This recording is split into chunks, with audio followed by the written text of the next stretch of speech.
नमस्कार, जोहार। स्वागत है आप सभी का संकल्प से सिद्धि कार्यक्रम में। दोस्तों, इस कार्यक्रम के माध्यम से हम आपकी मुलाकात ऐसी पर्सनालिटी से करवाते हैं जिन्होंने अपने जीवन में एक संकल्प लिया था। उस संकल्प को पूरा करने के लिए उनके अंदर एक जुनून आया और उन्होंने उस कार्य को सिद्ध किया। आज इसी क्रम में हम आपकी मुलाकात करवाने जा रहे हैं ख्याति द बुटीक की फाउंडर ख्याति मुंजल जी से। तो ख्याति जी, बहुत बहुत स्वागत है आपका हमारे कार्यक्रम में। Thank you Sonam. ख्याति मैम, सबसे पहले तो हम आपसे जानना चाहेंगे कि ख्याति द बुटीक का जो कंसेप्ट है, ये कहाँ से आपको ये आइडिया आया और कैसे ये उभर कर मतलब आया और एक बड़ा रूप लिया। सबसे पहले हम आपसे ये जानना चाहेंगे कैसे ये आइडिया उभरा आपके माइंड में। सबसे पहले मैं धन्यवाद करना चाहूँगी दूरदर्शन का और सोनम आपका, जिसने ये प्रोग्राम में मुझे इनवाइट किया। I am very very thankful to it. और जैसे कि आपने पूछा कि ये कंसेप्ट आपका ख्याति द बुटीक का कैसे आया, ये एक लंबी स्टोरी है कहा जा सकता है। मैंने अपना ग्रेजुएशन और पोस्ट ग्रेजुएशन पुणे यूनिवर्सिटी से किया है।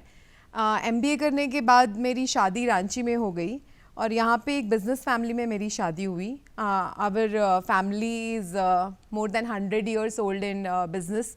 फिर आईलाल फैमिली से मैं बिलोंग करती हूँ और शादी के बाद मैंने अपने क्वालिफ़िकेशन के हिसाब से लेक्चरशिप पढ़ाना शुरू किया मैनेजमेंट इंस्टीट्यूट में। XISS से मेरी शुरुआत हुई। 6-7 साल लेक्चरशिप करने के बाद एक दिन अचानक ही मेरे ससुर और मेरे हस्बैंड ने मुझे कहा कि जैसे कि हम लोगों की बिज़नेस फैमिली है, तो तुम अपना क्यों नहीं खुद का कुछ स्टार्ट करती हो, अपना बिज़नेस क्यों नहीं शुरुआत करती हो। तो मैंने इस बारे में सोचा। मैंने सोचा कि क्या ऐसा क्षेत्र हो सकता है जहाँ पे मेरा इंक्लिनेशन हो या मेरा पैशन हो। तो फैशन की तरफ बचपन से ही मेरा अट्रैक्शन रहा है, जैसे बॉलीवुड सेलिब्रिटीज़ या फिर फैशन शोज़ में पार्टिसिपेट करना या फिर क्रिएटिविटी में अपना अलग जगह दिखाना या बनाना। तो उसी फील्ड को ध्यान रखते हुए मैंने अपनी इच्छा जाहिर की कि I will be more interested in, मैं अपना खुद का बुटीक ओपन करना चाहती हूँ।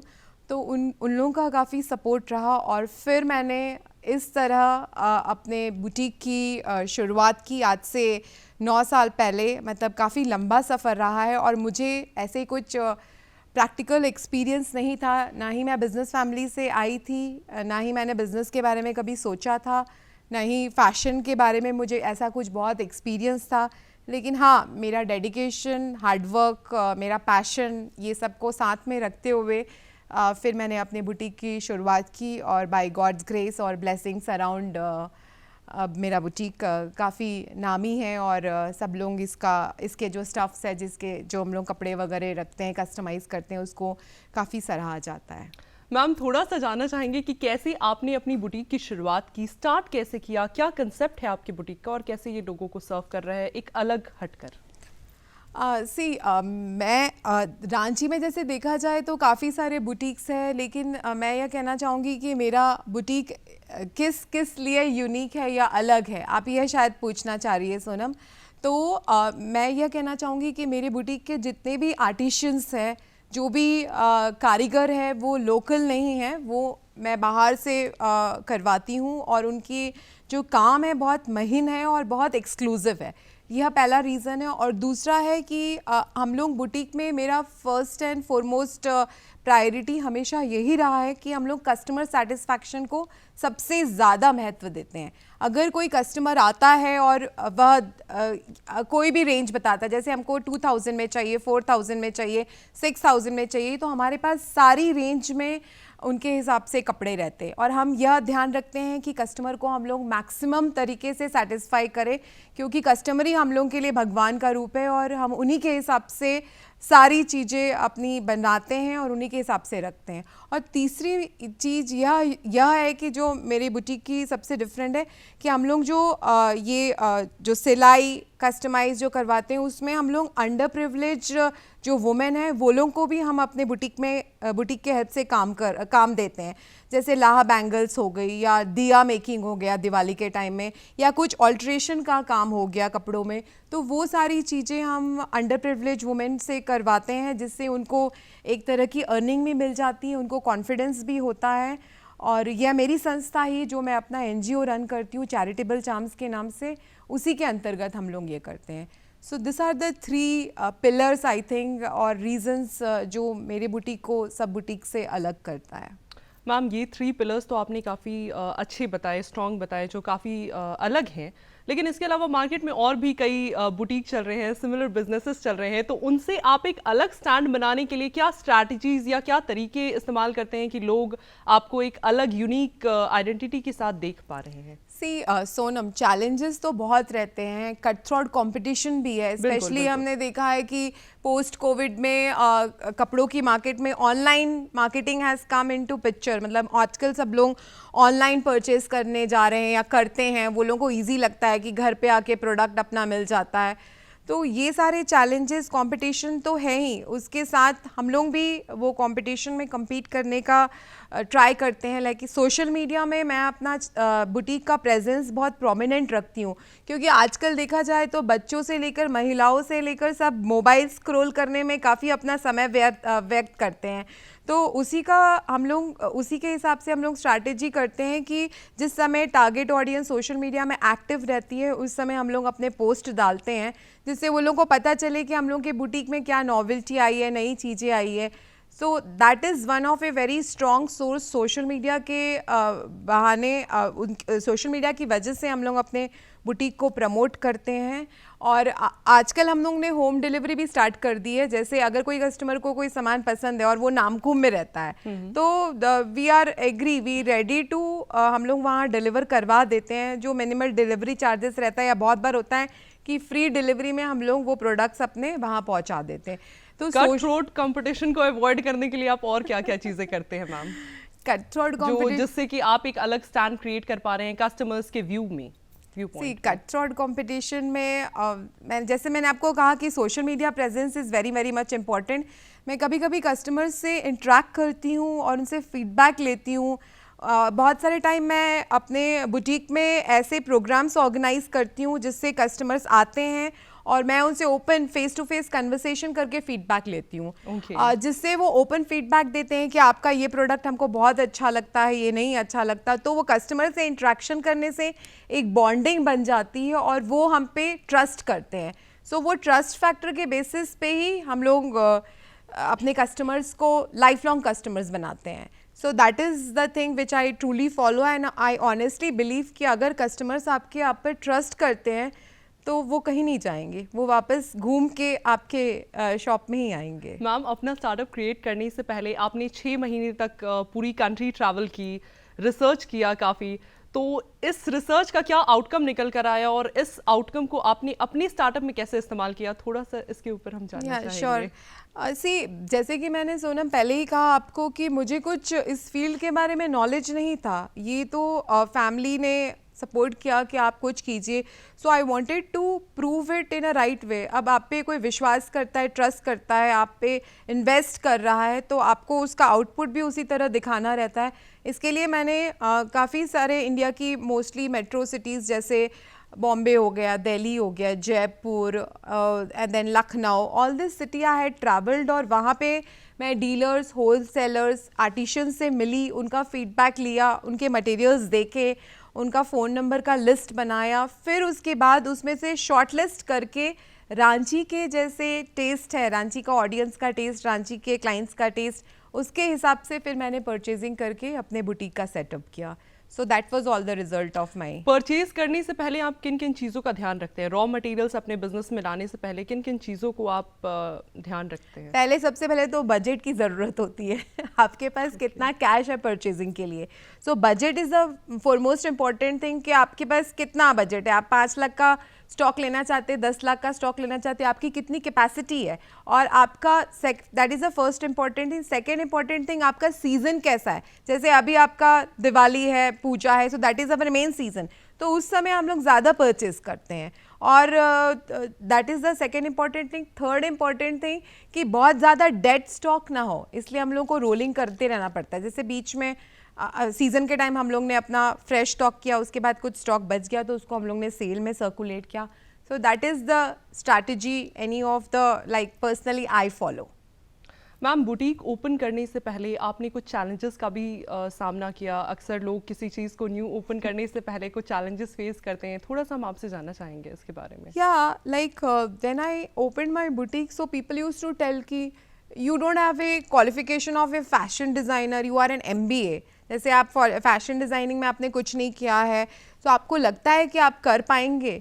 सो you know that type of thing I took it as a challenge. मतलब मुझे लगता था कि ऐसा क्या है अगर हार्डवर्क डेडिकेशन से आदमी चाहे तो चांद पे भी पहुंच जाता है. So why not. उसमें कोई एक्सपीरियंस और बहुत ज़्यादा आपको क्वालिफिकेशन की कोई उतनी ज़्यादा ज़रूरत नहीं है अगर आप अपना हार्डवर्क और बिजनेस माइंडेड है, बिजनेस आपने पढ़ा हुआ है, जो कि मैंने किया हुआ था.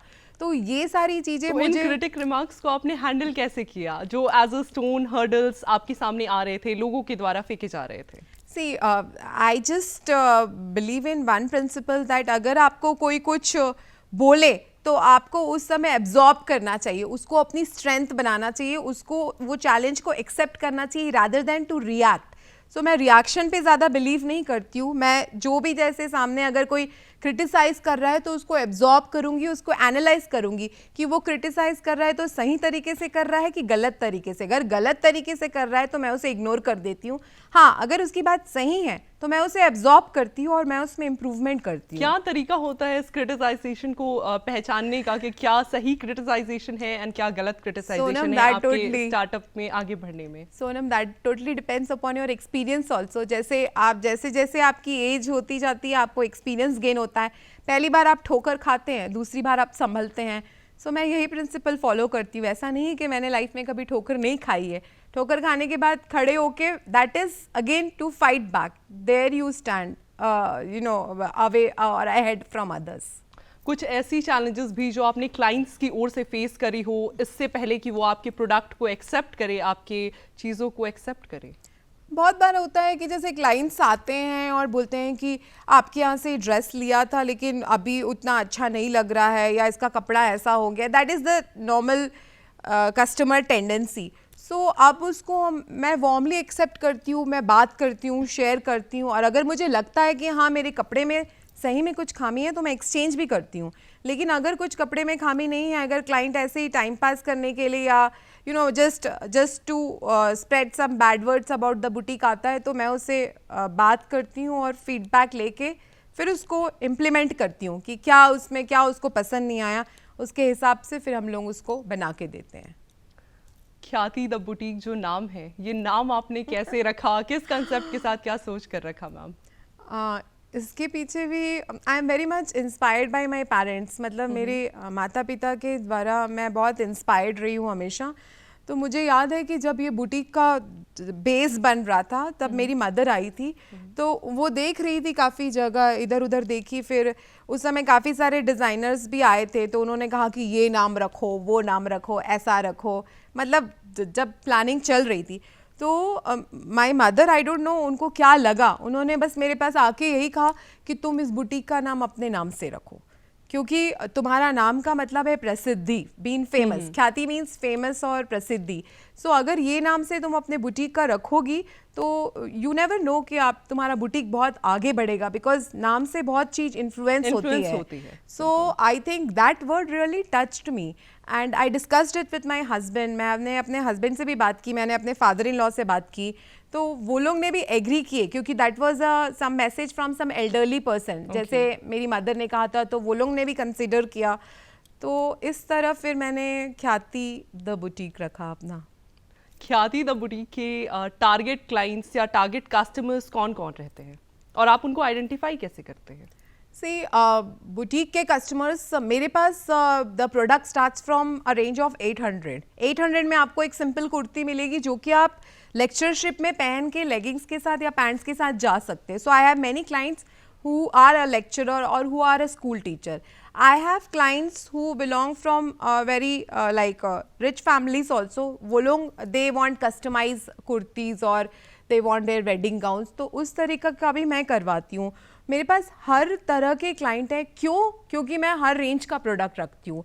मेरे प्रोडक्ट्स 800 से स्टार्ट होते हैं और they in boutique you can see like they are till 50,000। उसके बाद अगर आपको और भी हैवी रेंज में जैसे लहंगे वगैरह बनाने तो वो हम लोग कस्टमाइज करवा मतलब देते हैं। कौन कौन से कस्टमर्स होते हैं मैम, क्या बच्चे से लेकर बड़े तक, या मतलब क्या आपकी टारगेट रहती है? We just keep female customers लोगों का ही हम लोग ने पूरा कलेक्शन रखा है। उसमें the range starts from the age starts from 16 years, जैसे टीनेजर्स से आपको 50 ईयर्स तक की फीमेल्स के लिए सारे टाइप के प्रोडक्ट्स मिलेंगे। ओनली फीमेल्स के लिए? हाँ, females only. We customise for men also, लेकिन वो specially on wedding and all. जैसे अगर शादी में दुल्हन का जोड़ा हमने बनाया, उसमें किसी ने रिक्वेस्ट किया कि आप दूल्हे का भी शेरवानी बना दीजिए, तो हम बनवा देते अपने, हाँ हम अपना बनवा देते आर्टिशन के साथ।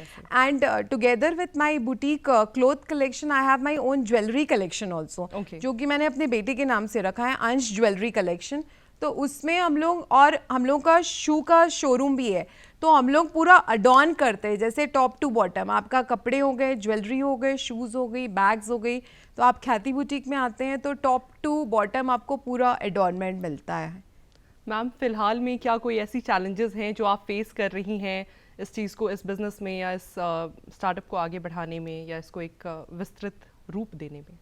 सी challenges, as I told you, challenges, competition, ये सब तो चलता रहता है। कुछ हम आपसे जानना चाहेंगे मैम, बीइंग एन एक्सपर्ट, की आपकी क्या चैलेंजेस रह रही हैं इस जर्नी में? सी इस जर्नी में आई एम टेलिंग यू कि आजकल बहुत ज़्यादा कपड़ों की दुकान हर तरफ खुल गई है। लाइक अगर मैं 10 साल पहले की बात करूँ तो रांची में उतना बुटीक था नहीं, बुटीक कंसेप्ट था नहीं, very few boutiques were there. लेकिन अभी आप देखेंगे तो बहुत सारी कपड़ों की भरमार लग गई है, और उसके साथ साथ online is the major challenge. जैसे ऑनलाइन साइट्स में आजकल सब लोग काफ़ी सारे कॉस्ट कटिंग करके वो लोग कपड़ों को बेच रहे हैं। क्वालिटी उन लोगों का उतना अच्छा नहीं रहता है, ना ही फिटिंग रहती है, लेकिन क्योंकि cost wise it is very less, so you no बहुत सारे क्लाइंट्स रहते हैं जो लोग ऑनलाइन प्रेफर करने लगे हैं।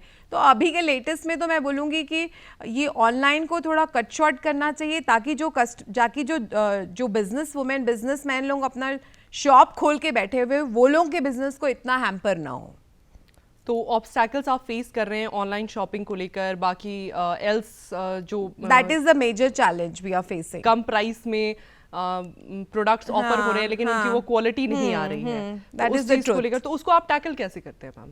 सी I just try to talk to customer. जैसे जो भी आते हैं उनको मैं बोलती हूँ कि आप ऑनलाइन में विदाउट कपड़ा टच किए आप कैसे ले सकते हैं। Even if I just purchase a simple handkerchief also, मैं उसको फील करती हूँ, क्लोथ को मैं फील करती हूँ, मैं हाथ से टच करके देखती हूँ कि कैसा क्वालिटी ऑफ द क्लोथ। तो मैं कस्टमरों को यही बोलती हूँ कि ऑनलाइन में आप फैब्रिक का कैसे आपको पता चलेगा, unless and until you touch them, you feel it, you wear it. एक बार आप पहन के देखते, फिटिंग आपको कैसी आ रही है। तो वो सारी चीज़ों में कुछ कस्टमर्स तो कन्विंस हो जाते हैं, लेकिन कुछ कस्टमर रहते हैं जो कन्विंस नहीं हो पाते, जो थोड़े से चैलेंजिंग रहते हैं। फिर वो ऑनलाइन में जाके जो घटिया सा कपड़ा का लेके आते हैं, फिर वो मुझे दिखाते हैं, फिर वो कन्विंस होते हैं कि हाँ आपने बात ये सही कही थी कि without feeling the cloth we can not just purchase it. तो कुछ लोग खुद ब खुद कन्विंस हो जाते हैं और कुछ लोग आफ्टर एक्टिंग कन्विंस होते हैं। हाँ, या ट्रू। मैम हर एक बिजनेस को चलाने के लिए पैसों की, फंड्स की ज़रूरत होती है, तो हम जानना चाहेंगे कि आपके स्टार्टअप को चलाने के लिए आपका रेवेन्यू जनरेशन मॉडल क्या रहता है? See, initially when I started with taking a loan, like you know, आजकल women entrepreneurs को बहुत सारी लोन मिल रही है, so I started with my own loan and within 3-4 years I was able to recover. और ऐसा नहीं है कि all the time I am making profit, it's just a rolling amount. जैसे अगर मैंने कुछ प्रॉफिट कमाया है तो उसको फिर से मैं इन्वेस्ट करती हूँ, नए कपड़े खरीद पाती हूँ, नए ज्वेलरीज आते हैं, so it's a rolling thing. मतलब आप बिजनेस में कोई एक कंफर्म मॉडल या कुछ पैसे आप अपने तिजोरी में बंद करके नहीं रख सकते, that is always on rolling. So that is all the revenue strategy we follow, कि हम लोग का जितना भी इनकम आता है उसमें कुछ सेविंग करके फिर हम लोग बाकी सारा वी इन्वेस्ट। कस्टमर की सेटिस्फैक्शन को आप किस तरह से मेंटेन रख पाती हैं?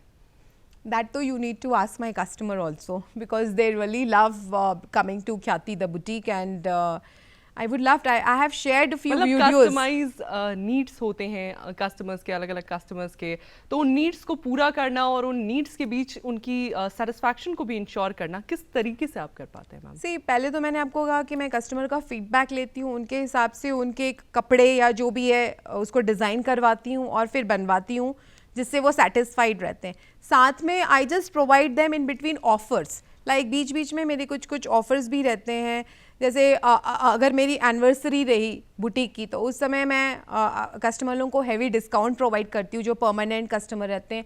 साथ में उनके लिए कुछ रिटर्न गिफ्ट्स भी मैं उनको देती हूँ।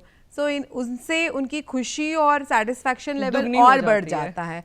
सो this are small things which I make, and by God's grace मेरे जो कस्टमर्स हैं वो लोग काफ़ी खुश रहते हैं प्रोडक्ट से पहन के उसको। और काफ़ी सारे मैंने आपको वीडियो भी शेयर किया। इनफैक्ट मेरी ऑनलाइन साइट है इंस्टाग्राम में ख्याति द बुटीक और फेसबुक में ख्याति द बुटीक की, उसमें आप कभी विजिट करेंगे या व्यूवर्स देखना चाहें तो देख सकते हैं। उसमें काफ़ी सारे मेरे कस्टमर का टेस्टिमोनियल्स भी है, उन्होंने ओपनली कहा है कि उनको क्या अच्छा लगा है मेरे बुटीक में। उसके साथ साथ मेरा गूगल में भी आप फीडबैक देख सकते हैं। तो ये सारी छोटी छोटी चीज़ें मैंने 9 साल में इकट्ठा की और अभी मुझे देख के काफ़ी खुशी होती है। 9 सालों की जर्नी काफ़ी संघर्ष में भरी रही आपकी, ऐसा हमने कहीं पढ़ा था। तो क्या कुछ छोटे छोटे चैलेंजेस का आपको सामना करना पड़ा मैम? छोटे चैलेंजेस, बड़े चैलेंजेस, हम आपसे ये जानना चाहेंगे as a women entrepreneur. Challenges मैंने आपको बता दिए सोनम हाँ जी, कि बिल्कुल, दिस बिल्कुल। आर द आपकी जर्नी के दौरान जो आपने फेस करा या जो संघर्ष आपने झेला, उसके बारे में थोड़ा सा हम जानना चाहेंगे। There are always ups and downs in life. तो उसी तरह मैं ये पैशन फॉर फैशन को मैंने एक चैलेंज की तरह लिया, and now I am just going on and enjoying that journey. Ma'am, startup ecosystem को आप झारखंड में किस तरीके से देखती हैं? This is a good platform. जैसे आपने कहा स्टार्टअप, इसमें मैं ये मैसेज और देना चाहूँगी जो भी स्टार्टअप करना चाहते हैं या जो स्टार्टअप के बारे में सोच रहे हैं कि आप कुछ भी अगर डिसाइड करते हैं और उसमें अपना पूरा हार्डवर्क, डेडिकेशन, डिवोशन और सारी चीज़ों को एकत्रित करके अगर आप उसमें आगे बढ़ते हैं तो कुछ भी काम में आपको, किसी भी काम में आपको सफलता मिलेगी। ऐसा कोई नहीं है कोई काम जिसमें आपको सफलता नहीं मैम, मिलेगी। फिलहाल में आपके साथ कितने लोग डायरेक्टली या इनडायरेक्टली जुड़े हुए हैं जिनको आपके स्टार्टअप के माध्यम से एक आय जनरेट हो पा रही है? मैंने जैसे कि अपने एनजीओ के बारे में बताया है, चैरिटेबल चार्म्स के नाम से हैं, जो कि हम लोग अंडर प्रिविलेज वुमेन के लिए काम करते हैं और उसमें चाइल्ड एजुकेशन के लिए भी काम करते हैं। तो उसमें हम लोग के 4 से 5 skill development training centre through out Ranchi city setup है, जिसमें हम लोग एक बैच में 50 औरतों को फ्री स्टिचिंग और फ्री ब्यूटिशियन ट्रेनिंग करवाते हैं। तो उसमें काफ़ी सारी महिलाएं रहती हैं जिनको हम लोग अलग अलग बुटीक से या अलग अलग ब्यूटी पार्लर से टाई अप करवाते हैं। अच्छा, तो उनको एम्प्लॉयमेंट मिलता है। तो कुल मिलाकर कितने लोग हैं मैम? जैसे मैंने आपको कहा कि 4 सेंटर्स है, तो 200 से 300 महिलाओं को हम लोग ने अभी तक ट्रेन कर चुके हैं और उनको जॉब्स प्रोवाइड कर चुके हैं। और उनके साथ आपका कोई रेवेन्यू शेयरिंग मॉडल भी रहता है? जैसे आप के माध्यम से उन्हें एक आय जनरेट हो रही है, तो आपका उनके साथ रेवेन्यू शेयरिंग मॉडल क्या रहता है? जैसे कि मैंने कहा कि मैं उनको अपने बुटीक में एम्प्लॉय करती हूँ। जैसे दिया मेकिंग, दिवाली के टाइम वो लोग हैंड पेंटेड दिया मेरे बुटीक में रखते हैं और वो सेल करके मैं वो पैसे उन्हीं को दे देती हूँ। तो that is a good way of revenue generation for them. उसके साथ साथ बहुत बार जैसे कैंडल मेकिंग हो गया या लाह चूड़िया हो गया या हैंडमेड ईयरिंग्स हो गया, तो वो सारे काम वो करती रहती है। और तो ऑल्ट्रेशन जैसे हम लोग क्या कुर्ती आती है तो वो लोग स्टिचिंग कोर्स तो कर ही रहती, तो उन्होंने ऑल्ट्रेशन कर देती और पर पीस के हिसाब से हम लोगों का मेरा बुटीक है जो उन लोगों को प्रोवाइड करता है। ख्याति मैम, अक्सर हम देखते हैं कि जो यंग माइंड्स में बहुत सारे आइडियाज़ भरे रहते हैं, लेकिन उसको एक क्रिएटिविटी में एग्जीक्यूट करने का उनके पास प्लान नहीं होता। तो ऐसे यंग माइंड्स जो किसी मास लेवल पे जेन्युइन प्रॉब्लम को सॉल्व करने के लिए किसी इनोवेटिव या क्रिएटिव आइडिया के साथ सामने आना चाहते हैं, उनके लिए आपके क्या संदेश रहेंगे जो एक स्टार्टअप क्रिएट करना चाहते हैं? क्या डूज होने चाहिए, क्या डोंट्स होने चाहिए? पहले तो उनको एक प्लान रेडी करना चाहिए, एक प्रपोजल रेडी करना चाहिए और उनको अपना बहुत फोकस्ड रहना चाहिए। You know, I have seen that जो आजकल की जनरेशन जिसको जेड जनरेशन कहते हैं, तो वो लोग बहुत फिकल माइंडेड है, फोकस नहीं है, कॉन्सेंट्रेट नहीं करते हैं, वेग आइडियाज़ रहते हैं, कंफ्यूज्ड रहते हैं, अब ये जनरेशन का कहा जाए या अपब्रिंगिंग का, ये बोलना मेरे लिए थोड़ा डिफिकल्ट होएगा। जैसे पेरेंट्स के अपब्रिंगिंग के ऊपर भी बहुत ज़्यादा चीज़ डिपेंड करती है। तो ऐसे बच्चों के लिए आपके क्या संदेश रहेंगे? वही मैं कहना किस चाहूंगी तरीके कि से उनको एक शेप देना ज़रूरी है अपने स्टार्टअप आइडिया को? उनको एक अपना पहले डिसाइड करने के पहले एक बिजनेस मॉडल बना के रेडी करना चाहिए रिटर्न में, कि इतना हमारा बजट है, इतना हम लोगों को इन्वेस्ट करना है अपना स्टॉक में, इतना हमारा रेंट रहेगा, इतना लाइट रहेगा, इतना स्टाफ रहेगा। तो वो जब बिजनेस मॉडल रेडी करेंगे उसके बाद ही वो कोई आगे का स्टेप ले। और उसके साथ साथ वो लोगों को बहुत प्रैक्टिकल भी रहना रहेगा। वो लोग ख्याली दुनिया में बहुत रहते हैं, they are the day dreamer, that's what we call them. मतलब क्लास में अगर बैठे भी रहेंगे बच्चे लोग तो फिजिकली रहते हैं लेकिन मेंटली कहीं और रहते हैं। तो ये लोगों को फोकस्ड होने की, कंसंट्रेशन की और एक बिजनेस मॉडल की बहुत ज़रूरत है। और साथ में फोकस और कंसंट्रेशन के लोगों को थोड़ा मेडिटेशन भी करना चाहिए, which is very much lacking. Lot of anxiety, concentration जरूरी है, लॉट ऑफ एंजाइटी को एलिमिनेट करके और अपने टारगेट पे फोकस करना। बस यही। ख्याति मैम, आप हमारे कार्यक्रम में आए और आपने हमारे दर्शकों को इतनी विशेष जानकारियां दी, इसके लिए आपका बहुत बहुत धन्यवाद, आभार। अगले कार्यक्रम में आपसे फिर मुलाकात होगी किसी ऐसे ही नई व्यक्तित्व के साथ। तब तक के लिए हमें और हमारी पूरी टीम को दीजिए इजाजत। नमस्कार, जोहार।